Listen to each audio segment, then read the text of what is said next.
আসাদ ভাই, কি অবস্থা? কেমন আছো? হ্যাঁ, আলহামদুলিল্লাহ, আল্লাহ দিলে ভালোই আছি। মামু, তোমার কি অবস্থা? জি আলহামদুলিল্লাহ ভালোই। আজকে কি রান্না করছো তাহলে? আজকে রান্না করছি বেগুনের বড়া কোষ পাকাইছি, তারপরে ডিম উঠে দিয়া ইলিশ মাছ দিয়ে পাকাইছি, আর সালাদ। আহ, তিন জাতের আইটেম করে ফেলছো এই রাইতে 10টা পর্যন্ত কাজ করে। কি করবো, খাইতে হতো, মুখের রুচি তো আর কমে দেবো না। দেশ বিদেশে কাজ করলে লাইতে 10টা আর 12টা নাই, কাজ করে কায় করতে হইব।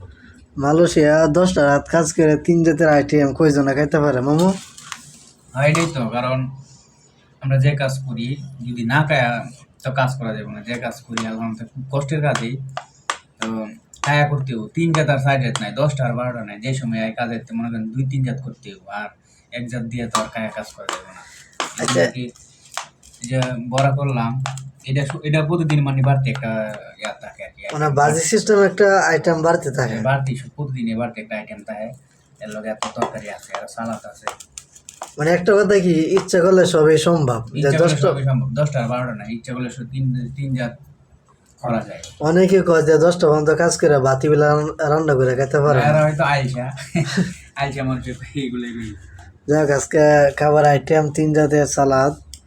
আজকে আমরা খাওয়া শুরু করবো ইনশাল্লাহ।